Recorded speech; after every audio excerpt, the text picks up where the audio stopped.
All right, it's Marshall again. So now we're going to talk about the customer journey. What is it? You may have never heard of it, but it's a marketing term, but I have adapted it specifically for mental health care.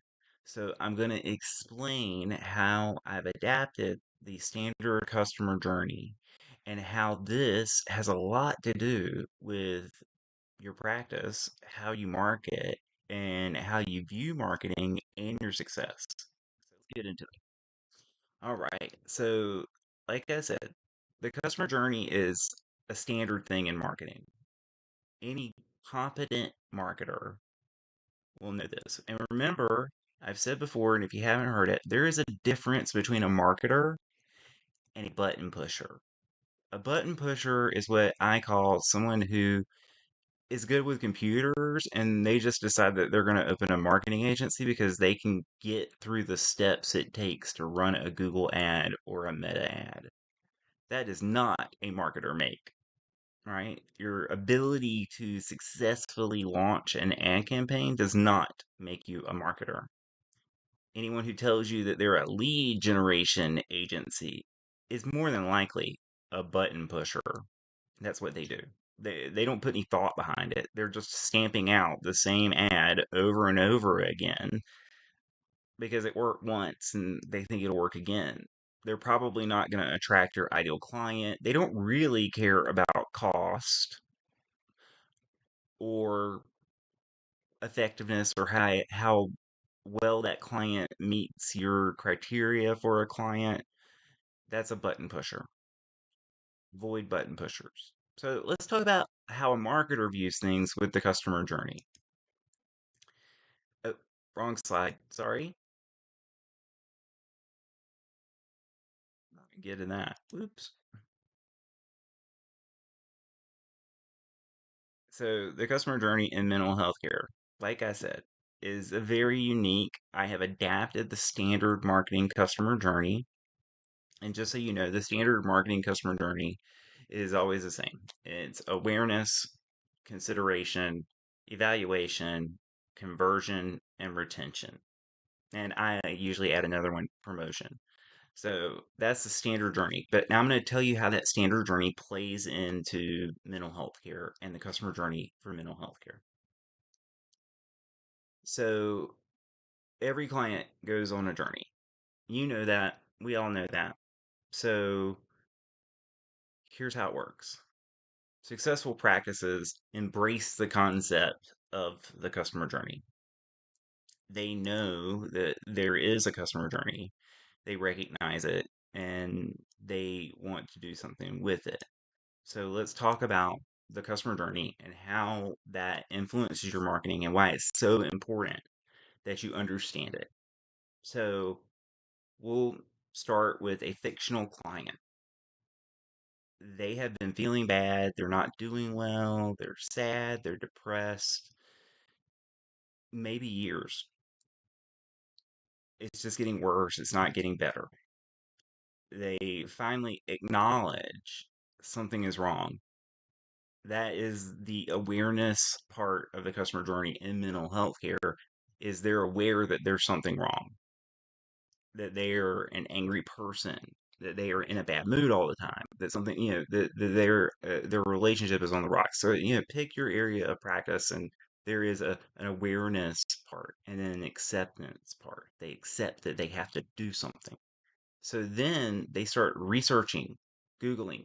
They go to Dr. Google. They're in Dr. Google and they're looking at all the different things that they can do, the different, you know, coaches, therapy, self-help. They that may and oh, let me go back. The awareness acceptance part could be years. It could be really, really long time. A long, long time before somebody decides that they are at the point that they need professional help. During that time, they may actually get to this research and consideration phase, but the research and consideration phase is also very long. So they may click on your ad, but they're still in the research and consideration phase. So that's one touch, one click, but no conversion. Should we be mad? Not really, because if we're doing it right, and I'm doing it right, so let me tell you how I'm doing it right. So they get into the research and consideration phase. The first thing that they see, if a good ad campaign, if I'm doing my job right, the first thing they're going to see when they Google is your ad. So they're going to click on it. Maybe you're in the first position or the second position for that specific thing that they look for. And there you are. And but they're still in the research consideration phase. They're evaluating their options. Should they go to a life coach? Maybe if they just read this book or listen to this podcast or go on this retreat or do some yoga, everything will be okay, right? So they're still researching consideration. What kind of solutions are there? What one do I need? Maybe they try one, and maybe they read a book and they try for 3 months. Nothing happens. It's not any better. Problem's still there. They're going to go back. Research starts over. They see your ad. They click on it, and this time they're like, "Well, maybe I should consider them. I'll think about it." You've got a place in their head, right? We've put a seed. The seed is there, but they still didn't convert. Should we be mad? No. We got a seed planted. Before that time, they didn't know who you were. They never heard of your practice or your name. Unless you're famous, they don't know who you are. But now they know. They are aware of what you do because we sent them to a landing page that explains what you do and how you can help them with their problem. So we've got that seed planted. But if we just drop them after that and we never talk to them again, that seed won't grow. So that's where we get into the consideration phase. Who can help me? Do I trust them? Is it worth my time and my money and my effort? Will it actually make things better? That's where it gets complicated. A good marketer is going to help people through that part of that journey, right? So we got them in the door. Those button clickers, they'll get them in the door, but they don't really care what happens from this point forward, right? If they didn't convert, c'est la vie, right? They'll just wait for the next one that does convert. So we're different. So we have code on our website that's going to, on your website, on the landing page that identifies that person.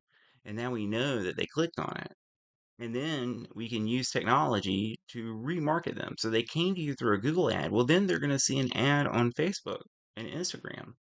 Again, talking about your brand, building trust, talking about positive outcomes that have come from your clients, reviews, positive reviews about their problem. We're going to put them in a bucket that's specific to their problem. We know that they went to that landing page, and then we're going to show them more information about that problem, maybe a blog post that we've written about that problem. We're agitating them a little bit. We're reminding them this is still a problem that you haven't solved, but we can help you. So we're going to do that. So that's maybe our second touch, and our third touch, and our fourth touch. And then eventually the goal is that they will pick to reach out to you. They go through selection and conversion. That's when they convert. When they have decided that you have the skills and the ability, and we've built enough authority that they are willing to gamble that you are going to help them solve their problem. It takes more than one touch. The only people who convert on the first touch are usually people who are in crisis. So getting people on that third or fourth or fifth touch is okay, right? They're still going to probably be a great client, but it takes more than one touch. It's not one click equals one conversion. Anyone who tells you otherwise is wrong. I've been doing this for over a decade, and trust me, one touch conversions are very rare. It happens with like plumbers, emergencies, HVAC, things. Even with HVAC, it's usually two or three, but it's usually when someone's in an emergency. They've got like water is flooding the house. They'll do a one touch conversion. They're locked out of their car or their house. They'll do a one touch conversion. The customer journey in mental health care is long. It can be weeks, months, right? So we have to keep in front of them that whole time. And another way that I do that is I often will try on that first touch, that first click, I'm going to offer them something. A, we call them lead magnets. So I'm going to offer them some form of something desirable they're going to want, that they're going to give us their information. So then we've actually captured their information. They still haven't converted to a client yet, but we have their information. We've got their phone number and their email address and their name. So then we're going to start an email sequence to this person, giving them more information, building more trust and more authority with them, and reminding them that they have a problem we can help with. A big part of the customer journey in mental health care is actually trust and authority. It's making sure that someone knows who you are and that they trust that you can help them. And we're going to do a lot of different ways of building that trust and that authority, establishing that you are not a charlatan, that you are not a wackadoodle, and that you're actually going to help them. If you think about it, you have probably been through this journey yourself. You may have gotten to this video through that journey. So it works. It is a proven strategy and it's very important. People who do not implement this strategy are not marketers, they're button pushers. Avoid button pushers. You can waste a lot of money on a button pusher. So after we get that conversion, we have retention, right? So I actually realized that this was a problem. Retention is good, and depending on kind of the type of therapy, if you're a CBT or ACT or psychodynamic, you're gonna have different lengths of therapy, right? Everybody's got a different treatment plan. They're gonna see you for different amounts of time. We want to make sure that we are communicating in between the sessions, right? So I have been working on a solution for that for a very long time. I put a solution in place. We're really close to launch, and it's going to be where you can give your clients some resources, maybe workbooks or a quiz or something like that, that helps keep them engaged in between the sessions. And then they can continue to use those resources even after therapy has ended, unless you take them away. So, then after therapy is ended, we want someone to become a promoter or a cheerleader.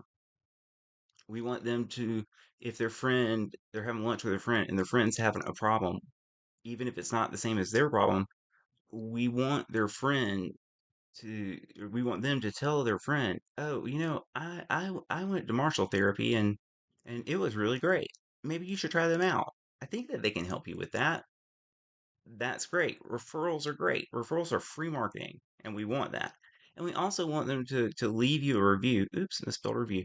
We want them to leave you a review, right? And we want them to respect you and your practice and your therapist so that they feel a need to help you because you help them.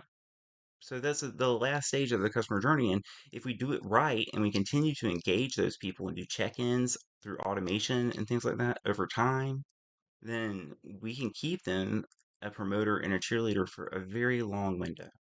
So now you understand what the customer journey in therapy is and how important it is, and how important it is to marketing and how it increases the amount of conversions. It may cost more upfront, but it makes a more successful practice and more effective marketing.